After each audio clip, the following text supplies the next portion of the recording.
मंच पर पंचायती सभी विद्वद्गण, सामने बैठे हमारे सभी योग कर्मठ भाइयों, मेरा सबको प्रणाम।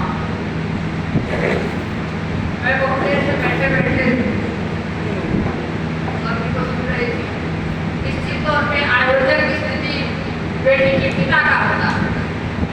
जब तक बारात आए नहीं और जाए नहीं, तब तक की तात्पर्यता बनाए रखी और आप हक को अदा कर रहे थे। आपकी वजह से इतने लोगों, इतने सारे विद्वानों से मिलने का अवसर मिला, इसलिए आपकी ढेर सारी बधाई, धन्यवाद महसूस करें। हम विचार दोनों दो विषय कहना तो नहीं चाह रही थी, लेकिन मन में उदार आया तो बता। हम जितने धर्म आप जिसको कहते हैं वो विचार है, चाहे वो हिंदू धर्म कहें, मुस्लिम धर्म कहें, सिख धर्म कहें, ईसाई धर्म कहें, वो हमारे श्रेष्ठ जनों का विचार है। धर्म वो है जो माँ अपने बेटे को गोद में दूध पिलाती है। धर्म वो है जो पिता अपने बच्चों को सही परवरिश करता है।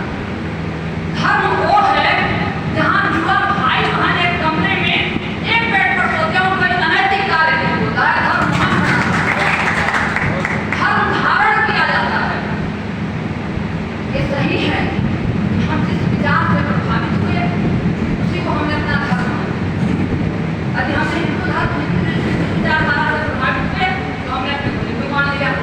हमने मुस्लिम विचारधारा से प्रभावित हुए हमने मुस्लिम मान लिया। हम सिख विचारधारा से प्रभावित हुए हमने अपने सिख मान लिया।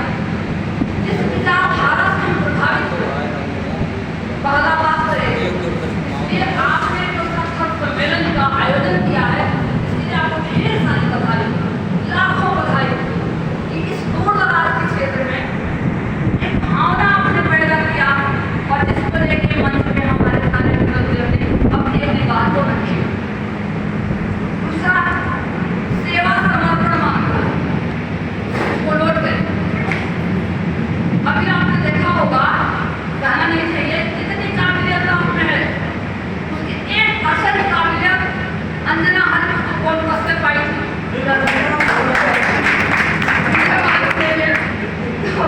उनके लिए जेट सुरक्षा लगा हुआ है, विमान से उतरी थी। विमान किसको चाहिए? आप सब बताएं मंच पर जाती है, आपके पैसे का दुरुपयोग होता है। आज विमान देना हो बहुत बुरी जी को दिया जाए, तो कहीं जाएंगे तो प्रशिक्षित करेंगे।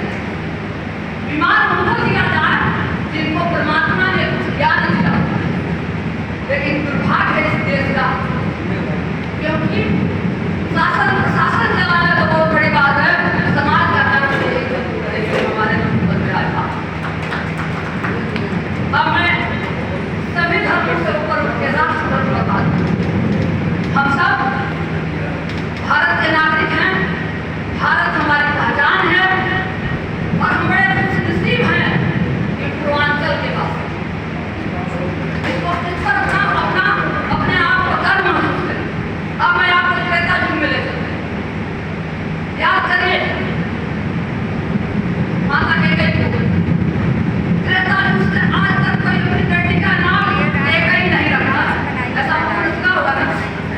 भाई महिला का प्रतिनिधित्व करती है तो कहीं ना कहीं महिलाओं की बात आनी चाहिए, लेकिन प्रधानमंत्री से ज्यादा ज्ञान गृह मंत्री को होता है अपने राष्ट्र के बारे में।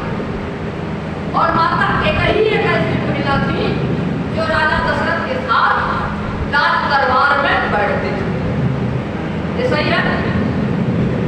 एक किस्म आप लोगों ने सुना होगा कि राजा कहीं किसी युद्ध में जा रहे थे, उनके रथ का पहिया टूट गया और उन्होंने उंगली लगा दिया और चलने लगा। क्या संभव है?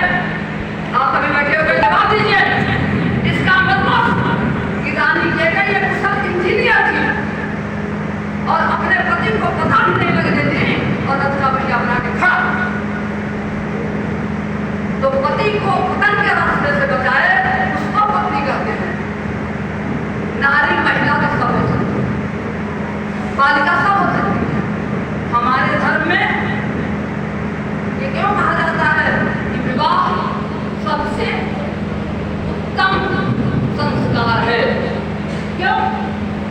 क्योंकि पति को पथभ्रष्ट होने से बचाती है पत्नी, और यह कम होना चाहिए उस समय।